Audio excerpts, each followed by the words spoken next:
Bakit tawa ka ng tawa? Anong masaya? Ah.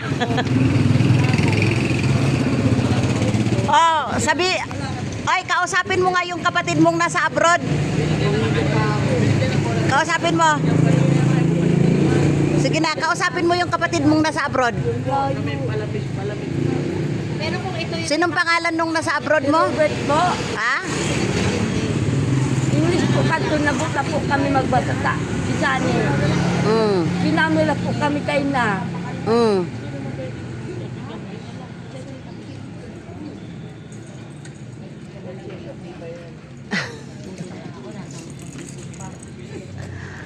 Ala, si Aling Nora talagang may ano ngayong umagang to. Tayo, ano ba?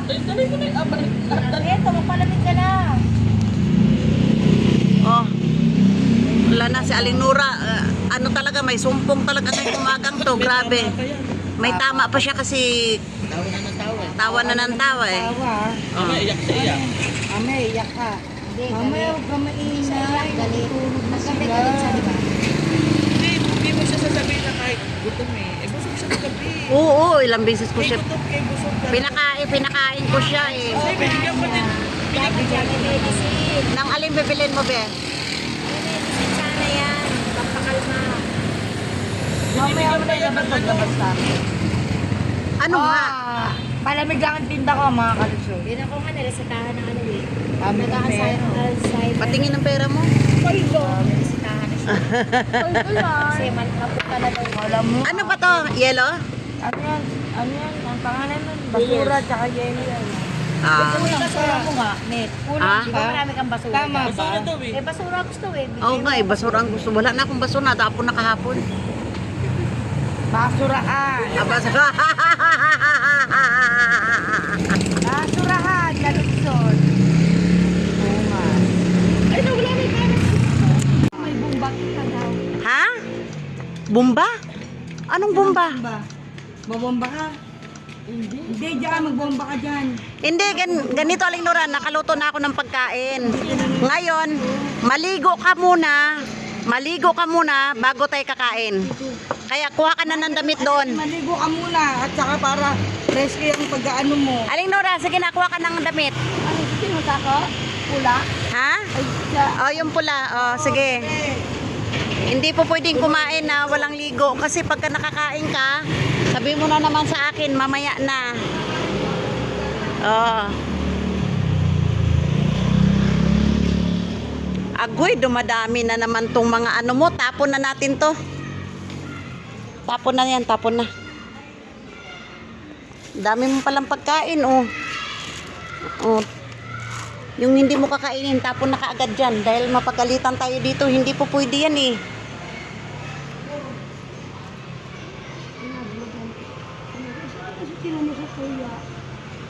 Yan, oh. Oh, yung binigay ko sa'yo, isuot mo. Oh.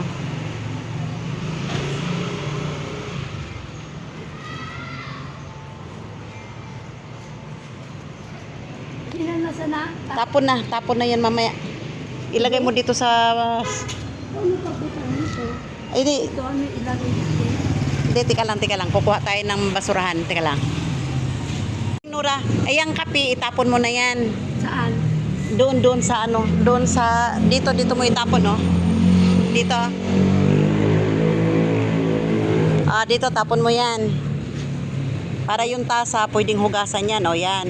Tapon yan, huhugasan ko yung, kasi mapagalitan tayo dito. O, ilagay mo yan dito, lahat yung mga basura na yan. Yan. Yan, tapon yan. Yan. Lahat yan, tapon yun. Ito? Ay, inuman ito. Ito. O, tapon mo yan. Yan, o.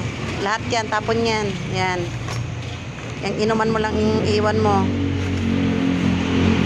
Ayan, tapon mo yan. Ayan. Pati yung stick. Ano to? Okay. Yung ano po yan, Oh. Dito muna Sige, pwede na yan. Dito yan. Itatapon natin to. Para wala kang ano. Halika na, maligo ka na.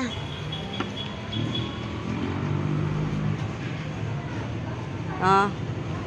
Gego. Maligo ka nang maayos yung mukha mo. Yan, paliguan natin si araw-araw. Oh. Kukoleksyonin ko yung basura niya nang para hindi mag ano.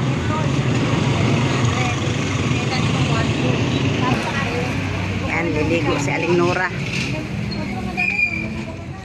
Oh, magbukas ka dyan ng ano, ng ilaw. Okay, bukas. Yan, welcome back. Lagi ka namang naliligo dito dati. Namang naliligo dito si Aling Nora, kaya welcome back siya, welcome back. Diyos ko, ilang buwan na hindi naligo yan. Kung siguro mga 9 months na. Simula pa yan nung June. Last kong paligo sa kanya nung June. Ngayon uli kasi nawala yan siya dito, parang dinampot ata ng ano, ng DSWD. Tanggalin nga siya, tanggalin. Ayan, o tanggalin siya sa, yung takip niya tanggalin kasi hindi siya napupos. Ayan, tanggalin mo yung, yan, shampoo, yan. Kalaki-laki pa ng shampoo mo eh. Marunong naman siya maligo sarili niya eh. Dagdagan mo pa yung shampoo, dagdagan mo. Dahil hindi bumubula sa ulo mo. Dagdagan mo.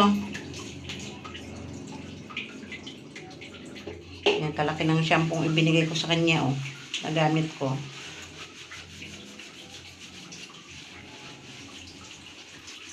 Banlawan mo muna uli pagkatapos anuhin mo, pagkatapos sabunin mo uli. Ayan. Ito gamitin mong shampoo sa sabon sa pangalawa.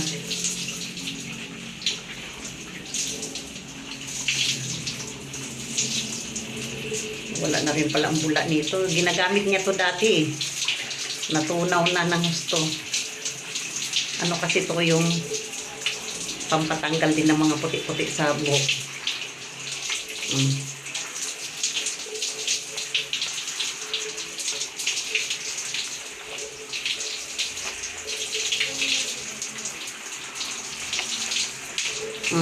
Kaya patayin muna natin yung yan, bumula na. Katatlong sabon ka bago ka bumula yung buhok mo. Pabulain mo mabuti, sige. Pati dito sa dulo. Para maayos. O yan, kusutin mo. Nakakaintindi naman siya mga kalungsod eh, kung ano yung sinasabi mo. Ginagawa naman niya. Gaya ngayon, sabi kong ganun. Maligo ka muna bago tayo kakain. Kasi kung hindi ka maliligo, hindi tayo kakain. Ayun, sumunod naman. Kasi kahapon, panay mamaya na. Pinakain ko kasi muna una bago ko inanuhan na maligo. Ayan, nung naman siya magligo, oh. Malinis na yung anit niya. Oh, ayan, very good, very good. Oh, ayan, mag-conditioner na. Ayan, may conditioner, ayan. Conditioner yan para pampalambot ng buhok mo. Ayan, sige, kuha. Damihan. Wala? Hindi, ganito kadami yun, oh. Ayan. Oh, iano mo sa buhok mo. Ikalat mo maigi. Sige. Para lumambot yung buhok mo. Hindi.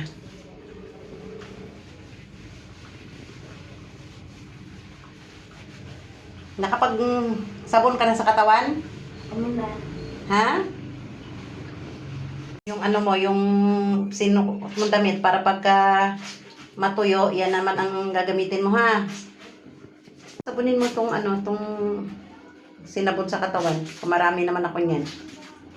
Sabunin mo muna bago mo kusutin. Para matanggal niya yan.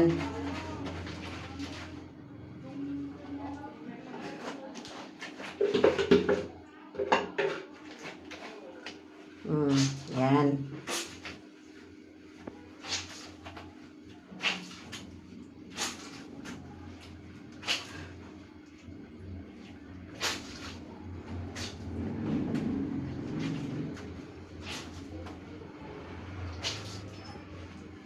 Sabon muna bago kusot, sabon muna. Yan. Kasi hindi yan matatanggal.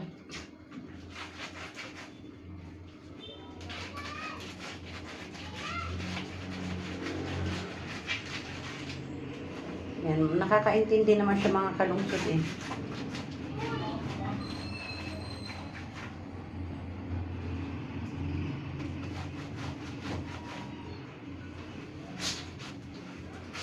Mo muna siya tapos sabunin mo uli para bumula na. Sobrang sobrang dumi eh. Sabon mo para matanggal na talaga, mabango yung damit mo. Yan.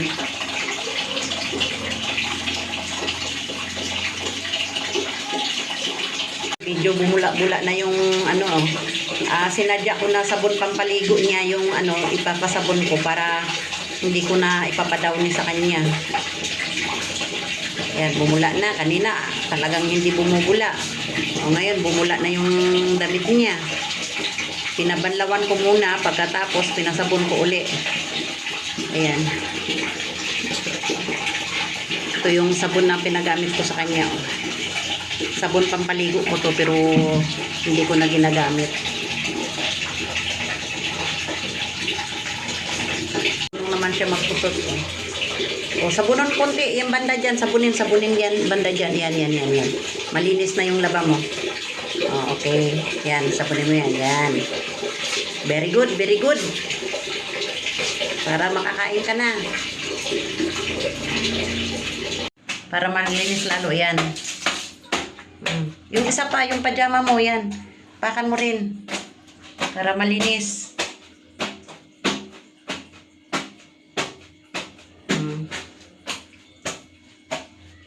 Banlaw na siya. Sabi ko, tualyahan mo yung buhok mo para matuyo. Tapos magbihis mo na bago suklayin. Yan. Ligo na si Aling Nora. O, damit ko kasyang-kasya sa kanya.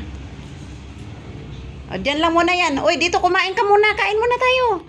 Umupo ka muna dito. Upo ka muna.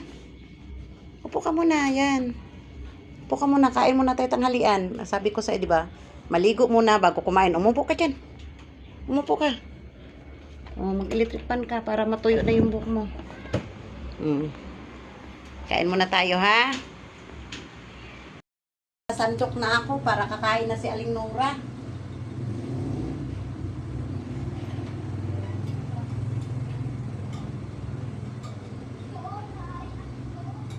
Nakaligo na rin si Aling Nora, mga kalungsod. Ngayon, pakainin ko siya. Gusto niya sabaw lang eh. Kahapon kasi, aray ko, naglaga ako ng ayaw niya ng karne. Gusto niya sabaw lang. May isda ako kahapon na pinaksiw. Ayan. Ngayon, wala siyang isda ngayon kasi hindi ako nakapunta ng palengke.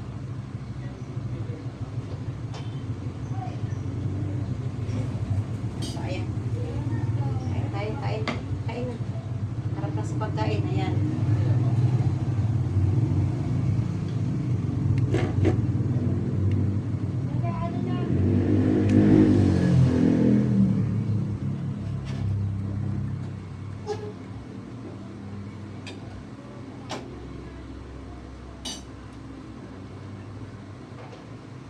Kain na. Para hindi kumain mo ng bukoy.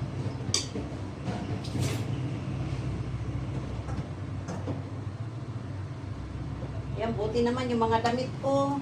Kasya sa kanya. Yung mga underwear ko kasya din. Kaya hindi ako problema sa kanya ng pambilisan. Kain na, sabaw para maano mo yung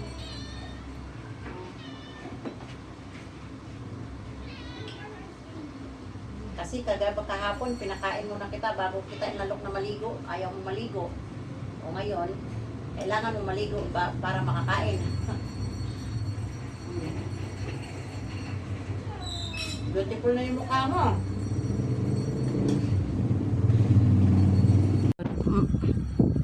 Maganda ang mukha ni Aling Nora pag nakaligo. Kahit naman hindi siya nakaligo, hindi siya bahuin na klaseng tao. Pero mo last niyang naligo dito nung nakaraang taon ng July pa. Last niyang paligo.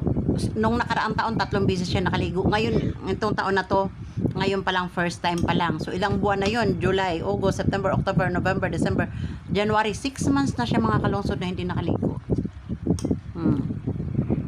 Ayaw niya ng ano, gusto niya sabaw lang. Pagka may isda, yan kakain siya ng isda kasi wala siyang ipin. Sabaw, sabaw, sabaw. Ayan. Naglaga ako ng buto-buto kahapon, sabaw at saka pinaksiw na isda ang pinakain ko sa kanya. Ngayon, sabaw lang talaga. Kakain ka ba ng karne? Ayaw? Bakit ayaw mong kumain ng karne? Ha? Sabaw lang ang gusto mo? Ang lambot naman eh, malambot. Tignan mo, tingnan mo ang lambot. O, tikman mo. Ulian, lambot naman eh. Tikman mo. Kailan birthday mo? Pebrero. Pebrero ano? 19? 72. O, edi 53 ka na. Mag 54 ba? Tama ba? Ayan. O, mamaya, makikita ko na yan. Matutulog na yan mamaya. Kagabi, alas 3 na madaling araw, nagwala. Ha? Tubig. Tubig? O, sige, sige. Natikim ko sa kanya yung laman ng karne. Kumain na rin siya. O, ayan, o. Laman naman yan at saka ang lambot niyan. Kaya pwede mo kainin yan, o.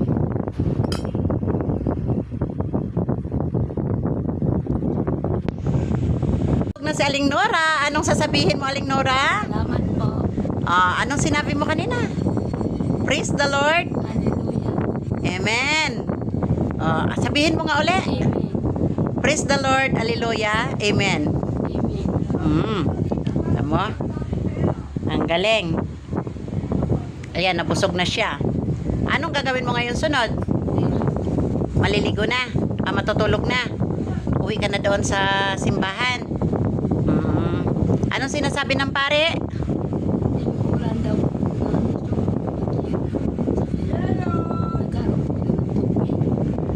Yung mag-uulan ng apoy at saka tubig. Yung abo.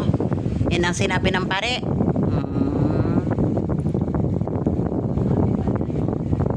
Sige, mag-ano na tayo. Iligpit mo na yung kinainan mo doon. Ligpit mo. Marunong yan siya. Basta nakakaintindi yan siya. Ligpit yan. Yung damit ko talagang kasyang-kasya sa kanya. Parang sinukat. Okay. Yung damit mo, ako na magsampay noon? O, ikaw na. Anong gagawin? Dahil man po, isasampay lang naman sa mga. O, isampay ko na lang. Ako na lang magsampay. Sige na, bye-bye na. Okay na. At least nabusog ka na. Mamayang gabi uli, bigyan kitang pagkain ha.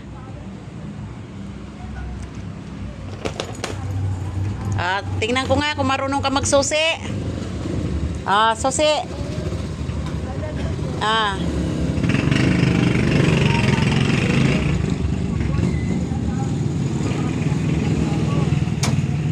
Oy, marunong. Marunong siya, oh. Hindi siya yung ano na walang alam, oh. Okay, bye-bye. Tingnan mo yung damit, oh. Kasyang-kasya sa kanya, oh. Pinaliguan ko. Sabi ni Damit. ni George kanina, Peter, wala namang problema kung paalisin mo ako.